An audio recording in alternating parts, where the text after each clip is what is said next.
일요일 밤 12시가 넘었는데도 잠이 안 옵니다. 토요일엔 늦잠을 잤고, 일요일엔 누워서 영상도 실컷 봤고, 먹고 싶은 것도 다 먹었습니다. 억지로 바쁘게 산 것도 아닙니다. 그런데 월요일 알람을 떠올리는 순간 가슴이 먼저 답답해집니다.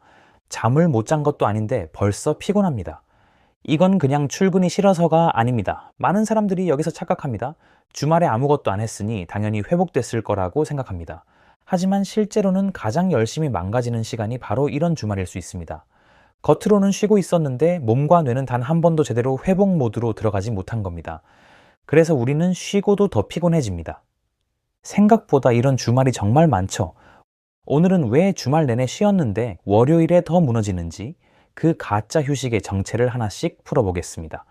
많은 사람들이 휴식을 아주 단순하게 생각합니다. 힘들었으니 누워 있으면 회복될 거라고 믿습니다.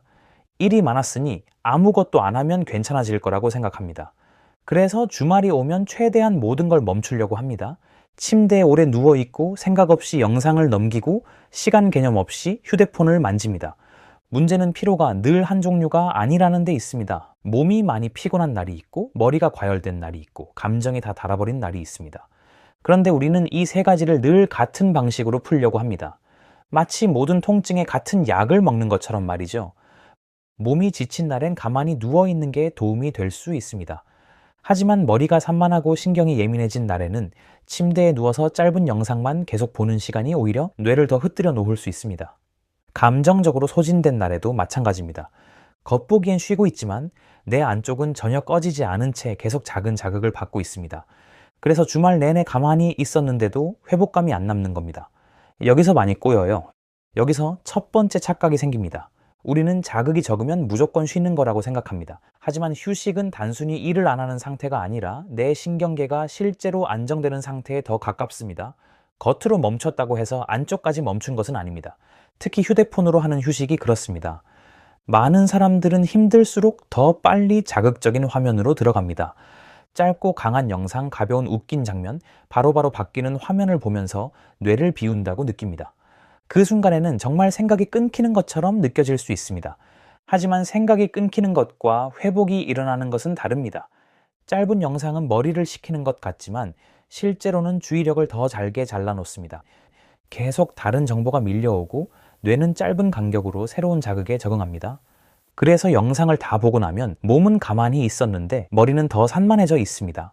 월요일이 되면 집중이 안 되는 이유가 여기서 시작되기도 합니다. 이럴 때가 꽤 많습니다. 두 번째 착각은 늦잠입니다. 평일 내내 피곤했으니 주말에 몰아서 자면 회복될 거라고 생각하기 쉽습니다. 물론 부족했던 잠을 어느 정도 보충하는 건 필요합니다. 하지만 토요일과 일요일에 기상 시간이 지나치게 밀리면 몸은 회복보다 혼란을 먼저 겪습니다.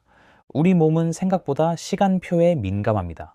평일엔 7시에 일어나다가 주말엔 11시에 일어나면 몸은 같은 집에 있으면서도 다른 시간대를 오간 것처럼 느낄 수 있습니다. 그래서 월요일 아침은 단순한 출근이 아니라 갑자기 시차를 되돌리는 날처럼 느껴집니다. 의외로 이 부분을 제일 많이 놓치죠. 세 번째는 대기 상태입니다. 우리는 주말에 회사 일을 직접 하지 않아도 계속 아주 얇은 긴장 상태를 유지할 때가 많습니다. 메신저를 완전히 끄지 못하고 월요일 할 일을 머릿속에서 한 번씩 체크하고 연락이 올까봐 휴대폰을 자꾸 확인합니다. 이건 휴식처럼 보여도 사실상 반쯤은 근무 모드가 남아 있는 겁니다. 이 상태가 오래가면 몸은 계속 에너지를 아낄 준비를 합니다. 완전히 풀리지도 못하고 그렇다고 제대로 집중하지도 못한 채 애매하게 긴장합니다. 그래서 주말이 끝날수록 더 개운해지는 대신 묘하게 진이 빠지는 느낌이 남습니다. 가만히 있었는데도 기운이 없는 이유가 여기 있습니다. 가짜 휴식의 네 번째 특징은 죄책감입니다. 휴식을 취하는 동안 마음 한쪽에서 계속 이런 말이 올라옵니다. 이렇게 쉬고 있어도 되나? 운동이라도 해야 하는 거 아닌가? 밀린 집안일을 해야 하는 거 아닌가? 책이라도 읽어야 덜 허무한 거 아닌가? 이 죄책감은 생각보다 에너지를 많이 먹습니다. 몸은 소파에 붙어 있는데 마음은 계속 스스로를 평가하고 있기 때문입니다. 편히 누워 있는 것 같아도 뇌는 쉬는 날을 감시하는 또 하나의 일을 하고 있는 셈입니다. 충전했다는 느낌보다 하루를 날려버렸다는 느낌이 더 강하게 남습니다. 그리고 그 허무함이 월요일 피곤함으로 이어집니다. 이 감각 꽤 익숙하죠? 여기에는 보상 심리도 섞여 있습니다. 평일에 참았으니 주말에는 마음껏 풀어도 된다고 느끼는 거죠. 그래서 우리는 쉬는 시간마저도 회복보다 보상에 가깝게 씁니다. 달고 자극적인 음식, 새벽까지 이어지는 몰아보기, 그 순간에는 분명 즐겁습니다. 문제는 보상이 곧 회복은 아니라는 점입니다. 보상은 기분을 잠깐 올려줄 수 있지만 지나치면 오히려 다음날 더 큰 공허감과 무기력을 남깁니다. 월요일 아침에 느끼는 묘한 자책감은 바로 그 보상의 뒷면일 때가 많습니다. 그래서 더 허무해지죠. 다섯 번째는 선택 과부하입니다. 주말이 되면 우리는 비로소 하고 싶은 걸 할 수 있다고 생각합니다. 그런데 막상 자유시간이 생기면 뭘 해야 가장 잘 쉰 건지 판단하기 시작합니다. 집에 있을지, 카페를 갈지, 운동을 할지, 사람을 만날지, 콘텐츠를 볼지 계속 고릅니다. 선택지가 많아질수록 자유로워질 것 같지만 실제로는 의사결정 피로가 쌓입니다. 평일에는 일정이 정해져 있어서 오히려 덜 고민합니다. 주말엔 그 반대입니다. 내 시간을 내가 설계해야 하니 쉬는 와중에도 계속 결정을 내립니다. 이건 눈에 잘 안 보이는 피로입니다. 그래서 주말을 아주 바쁘게 보낸 것도 아닌데 유난히 기가 빨린 느낌이 드는 날이 있습니다. 몸이 힘든 게 아니라 선택이 많아서 지친 겁니다. 노동만 사람을 지치게 하는 건 아니거든요. 여기에 비교까지 끼어들면 피로는 더 커집니다. 누군가는 여행을 갔고 누군가는 알찬 하루를 보낸 것처럼 보입니다. 그러면 우리는 쉬는 내내 내 휴식이 너무 무의미한 건 아닐까 의심하게 됩니다. 비교는 휴식을 경쟁으로 바꿉니다. 내가 얼마나 편안했는지가 아니라 남들보다 얼마나 더 잘 쉬었는지를 따지게 만듭니다. 이 순간 휴식은 이미 휴식이 아닙니다. 주말이 끝나면 몸보다 자존감이 먼저 깎여 있는 이유가 그래서 생깁니다. 또 하나 중요한 건 전환의 부재입니다.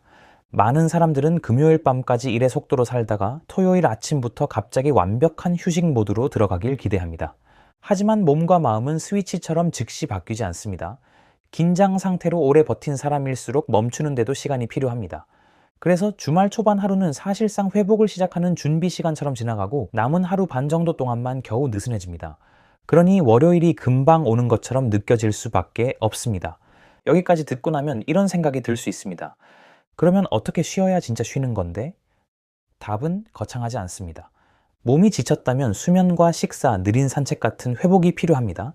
머리가 지쳤다면 속도를 늦추고 자극을 줄이는 시간이 필요합니다. 휴식은 무조건 누워있는 게 아니라 내 상태에 맞는 회복을 주는 행위여야 합니다. 그래서 어떤 사람에게는 조용한 산책이 넷플릭스보다 더 좋은 휴식이 될 수 있고 어떤 사람에게는 낮잠보다 정리되지 않은 방을 치우는 일이 더 회복적으로 느껴질 수 있습니다. 겉보기엔 노동처럼 보여도 마음이 정돈된다면 그건 회복이 될 수 있습니다. 반대로 겉보기엔 완전한 휴식처럼 보여도 내 신경을 더 흩뜨린다면 그건 회복이 아닐 수 있습니다. 결국 쉬는 방법도 사람마다 달라져요. 그리고 주말에도 기상 시간과 잠드는 시간을 너무 크게 흔들지 않는 게 좋습니다. 평일처럼 빡빡하게 살라는 뜻이 아닙니다. 다만 월요일 아침의 나를 완전히 다른 몸으로 만들어 놓지 말자는 뜻에 가깝습니다. 휴대폰을 보는 시간도 의식적으로 끊어줄 필요가 있습니다. 정말 쉬고 싶다면 자극을 채워 넣는 시간 말고 자극이 조금 빠져나가는 시간이 있어야 합니다. 아무 소리 없는 시간, 화면이 없는 시간, 다음 걸 고르지 않아도 되는 시간이 생각보다 중요합니다. 이게 생각보다 큰 차이를 만듭니다. 그리고 주말이 시작될 때 아주 짧은 전환의식 하나를 만들어 두는 것도 도움이 됩니다. 산책을 잠깐 한다든지 업무 메신저 알림을 끄는 행동 하나만으로도 몸은 이제 다른 시간으로 들어간다고 배우기 시작합니다. 회복은 거창한 이벤트보다 반복되는 신호에 더 잘 반응합니다. 그리고 쉬는 동안 스스로를 평가하지 않는 연습도 필요합니다. 오늘 하루를 완벽하게 보내지 못해도 괜찮다고 허락해야 비로소 휴식이 휴식처럼 작동합니다. 아무것도 하지 않았는데도 개운하지 않았다면 그건 당신이 나약해서가 아니라 휴식이 자극 소비로 바뀌어 있었기 때문일 수 있습니다. 이번 주말을 떠올려 보세요. 당신은 정말 쉬었나요? 아니면 쉬는 모양만 하고 있었나요? 쉬는 동안에도 더 강한 자극을 밀어넣고 있지는 않았나요? 계속 선택하고 비교하고 자책하고 있었나요? 어쩌면 당신에게 필요한 건 더 많은 자유시간이 아니라 진짜 회복이 일어나는 방식일지 모릅니다.